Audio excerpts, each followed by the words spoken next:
Okay, so for my Dihedral Angle Resource, I decided to make a virtual resource as well as a physical one. So this is my virtual one on SolidWorks, and to explain to students in a way that they would understand easier, just to relate to something they would already know in the world. So this is just a little model of a house. Um, this being the roof, that's the gable end of the house, and this could be the door and the windows.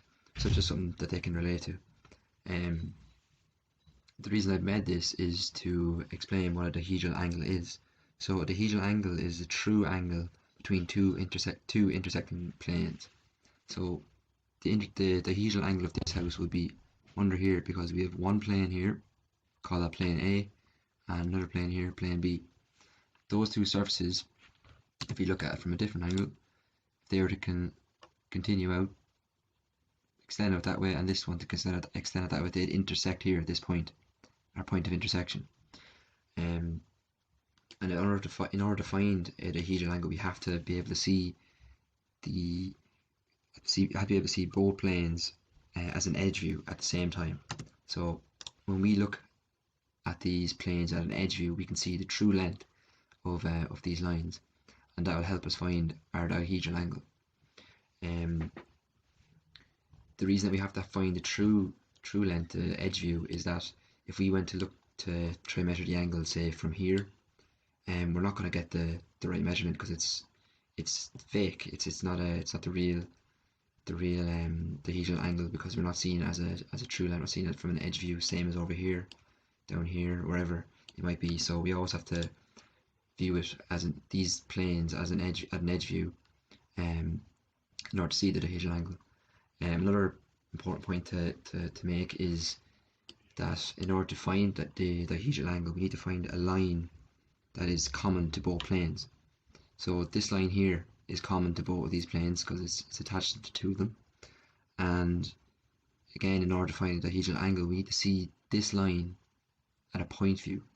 And what do I mean by a point view? So if we were to look at this line from, say, this side here, look at it straight on, we'd no longer see this line, we'd just see a point. We'd see this point here, and that is our point view. We need to look at it, the common line, the line of intersection, at a point view in order to see these planes at an edge view, to see their true lengths, and therefore see the dihedral angle. So that's the main principles behind it. So I'm going to just go on now to another little video I have of my physical resource that will explain the same sort of principles going on, just with another resource that would help the student. Okay, so this is the physical model I made in order to further just help students understand the dihedral, when I explain dihedral angles.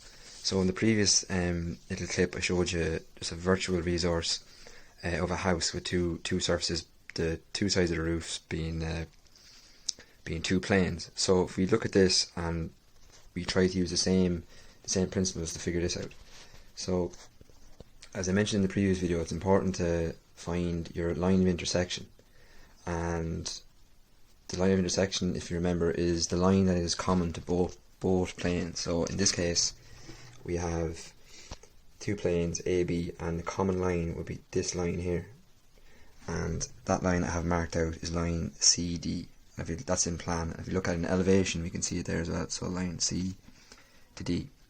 So in order to find the dihedral angle, we need to look at that line of intersection at a point view, and in order to do that, we have to project this object onto the auxiliary plane. I'll show you how to do that. And it's a little bit just off, but this point here is our line CD, and when we project it onto the auxiliary plane, we can see that as a point, and that will allow us to find a dihedral angle. So if we look there, we can see both planes at an edge view. So this is plane B, planar surface B, and planar surface A, and when we look at them at an edge view, from using the point of intersection, we can find our dihedral angle. So our dihedral angle will be projected onto the auxiliary plane, and we find it right in there. So I feel that accompanied with the SolidWorks resource and this, I think that students would find it very beneficial to use this to apply it to a question if they were trying to find the dihedral angle, and if they were stuck on it, they could come up and figure out what the elevation would look like, the plan would look like, how we're going to project it onto the auxiliary plane as shown, and I think that would be very beneficial. As you can see, it's all lined up like that. So yeah, that's my resource.